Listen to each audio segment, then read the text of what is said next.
5년간 한 번도 안 쓴 연차, 회사가 돈으로 줘야 할까? 안녕하세요, 버딩미. 당신이 판사라면? 입니다. 오늘 들려드릴 이야기는 어쩌면 지금 이 순간 여러분의 이야기일 수도 있습니다. 연차 혹시 제대로 쓰고 계신가요? 오늘의 주인공은 5년 동안 단 하루도 쉬지 못하고 일한 물류팀장입니다. 퇴사 후 5년치 연차 수당을 요구했지만 회사는 단 한 푼도 줄 수 없다고 했죠. 과연 법은 어느 쪽 손을 들어줬을까요? 34살 김성민이 주식회사 대한물류에 입사한 건 2016년 3월의 일이었습니다. 물류센터 운영팀장이라는 직함과 함께 시작된 그의 직장 생활은 화려한 타이틀과는 전혀 다른 삶이었어요. 오전 5시 출근, 밤 10시 퇴근. 그게 일상이었습니다. 야근 수당은요. 회사는 이미 급여에 포함돼 있다고 했고 성민은 그 말을 믿었죠. 연차? 그건 사전에만 있는 단어 같았습니다. 그러다 2017년 여름 성민은 처음으로 연차 사용을 입에 꺼냈습니다. 아버지가 암 진단을 받았고 수술날 단 하루만 곁에 있고 싶었거든요. 하지만 박 팀장은 단호했습니다. 이번 주 물량이 얼마인데 그날은 안 돼. 다음 주로 미뤄. 수술은 예정대로 진행됐고 성민은 회사에 있었습니다. 아버지가 수술실에 들어가는 그 순간 아들은 포크리프트 소리를 들으며 창고에 있었던 거죠. 2018년, 2019년, 2020년이 흘렀습니다.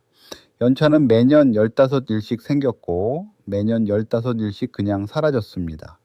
회사는 한 번도 연차 쓰세요 라고 말하지 않았어요.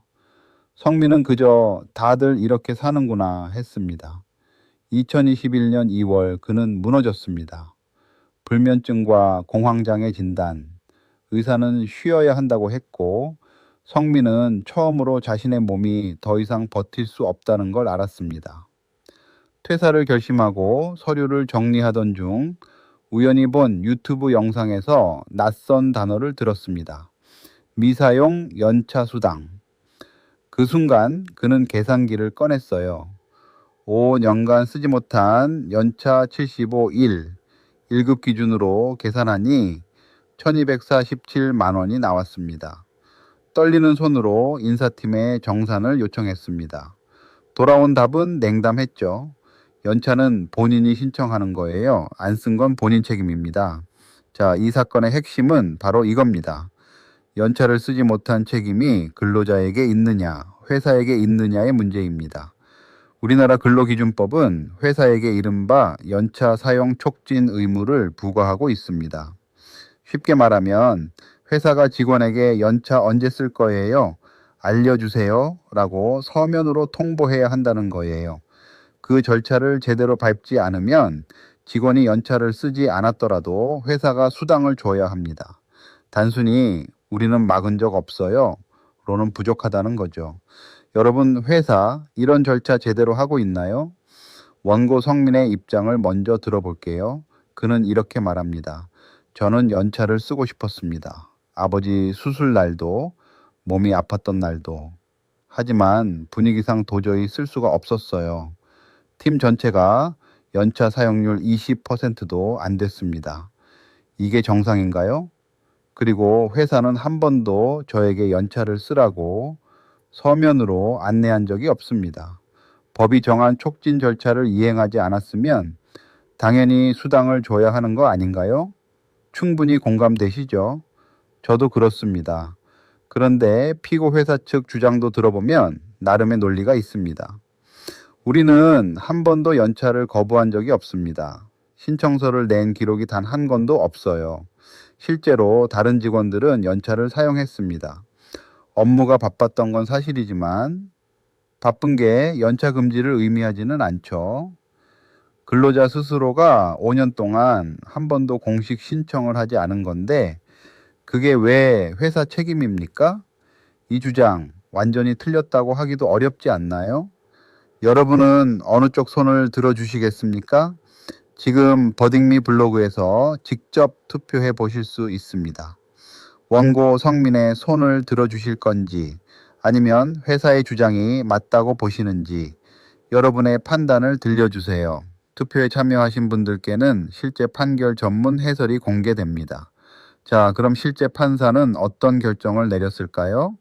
드디어 실제 판사는 어떤 결정을 내렸을까요? 재판부는 원고의 손을 들어줬습니다. 하지만 전부는 아니었어요.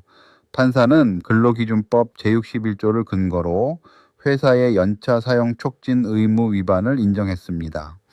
회사는 단 한 번도 성민에게 연차 사용 시기를 서면으로 통보하지 않았고 미사용 시 수당을 지급하겠다는 의사표시도 하지 않았거든요. 또 증인으로 나온 전직 직원의 증언에서 연차 신청하면 눈치 주는 분위기가 확인됐고 팀 평균 연차 사용률이 18.3%에 불과하다는 인사 데이터도 결정적 역할을 했습니다. 판결문에서 판사는 이렇게 썼습니다. 회사는 단순히 연차 사용을 금지하지 않는 소극적 태도를 넘어 근로자가 실제로 사용할 수 있도록 적극적으로 촉진할 의무가 있다. 이를 이행하지 않았다면 미사용에 대한 책임은 회사에 있다. 하지만 여기서 중요한 변수가 등장했습니다. 바로 소멸시효입니다. 쉽게 말씀드리면 임금을 받을 권리도 너무 오래 묵히면 사라진다는 겁니다. 연차수당 청구권의 소멸시효는 3년인데 소장을 접수한 2022년 4월을 기준으로 역산하면 5년치 전부를 받기는 어렵다는 거죠. 재판부는 이를 고려해 2021년 귀속 연차 수당만 인정했습니다. 최종 판결 248만 원 지급. 성민이 원했던 1247만 원의 5분의 1에 불과했지만 회사는 항소하지 않았고 판결은 그대로 확정됐습니다.